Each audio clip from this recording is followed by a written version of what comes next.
धन धन सतगुरु तेरा ही आसरा, हाजर नाजर जिंदा राम तेरा ही आसरा। जिसने जपाया अंदर वाला राम तेरा ही आसरा। धन धन सतगुरु तेरा ही आसरा। साखी हजूर माँ सच्चे पातशाह जी की टाइम की। संतों की मेहर से दरखत का मनुष्य जन्म पाना। जब अमृतसर की कोठी के नीचे की मंजिल बन चुकी, तब ऊपर की मंजिल अभी बननी थी। कोठी के बरांडे के आगे एक आम का पेड़ था। सच्चे पातशाह सावन सिंह महाराज जी ने हुक्म दिया संगत के जवान लड़कों को, इस पेड़ को खोद कर उखाड़ दो, यह कोठी की शान को मारता है। मैंने अर्ज की कि सतगुरु यह पेड़ न निकाले, इसमें बहुत फल लगता है और आम मीठे होते हैं। दरवाजे के सामने फल लगे हुए बड़े अच्छे लगेंगे। सच्चे पातशाह जी ने कहा, ना काको, तू इस बेचारे का जन्म छूटने दे, हम इसको मनुष्य जन्म देंगे। मैंने हाथ जोड़कर विनती की, मेरे ठाकुर जी, जैसे आपकी मौज। संगत के लड़के खुश होकर सब हंसने लगे और सतगुरु जी के वचन सुनकर उस समय ईश्वर दास सुनार, जो हजूर साहब के सत्संग करने का तख्त सजाया करता था, उसने कहा, बीबी जी, मेरे 4-5 लड़कियां हुई है, लड़का कोई नहीं है। यदि हजूर साहब ने आम को मनुष्य जन्म देना ही है तो मेरे घर ही इसको लड़का बनाकर भेज दें।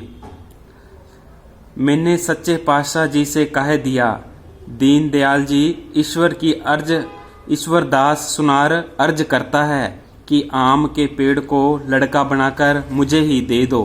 मेरा कोई लड़का नहीं है, सिर्फ 4-5 लड़कियां हैं।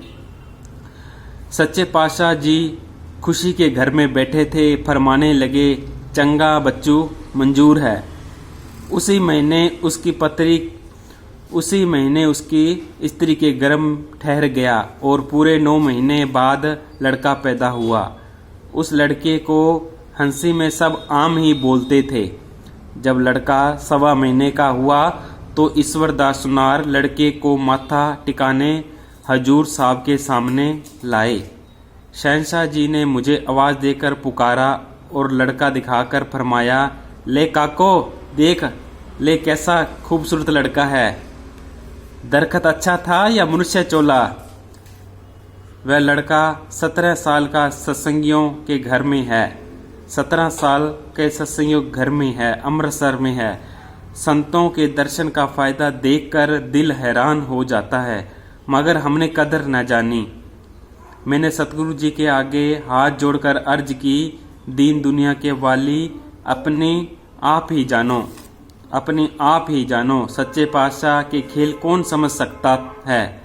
वो ही जान सकता है जिसको आप समय जनाओ। लड़के को बड़े गौर से देखकर फिर फरमाने लगे, क्यों भले मानस, तुम आ गए? अब मौज करो, अब तो तुम्हें बड़ा अच्छा जन्म मिल गया है। अच्छा बीबी, ले जा बच्चे को। मुझे बुलाया, काकी प्रसाद ला, बच्चे की माँ को दे।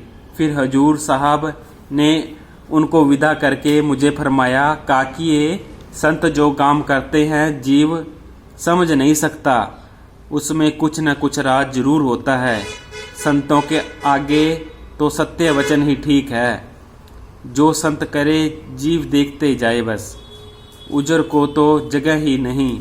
मैंने कहा, ठीक है, जीव बेचारे बेखबर हैं, सतगुरु तो घट घट की जानने वाला है।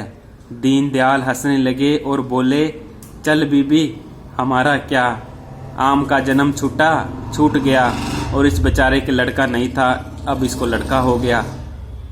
तो यही साखी थी आज की। धन धन सतगुरु तेरा ही आसरा, हाजर नाजर जिंदा राम तेरा ही आसरा।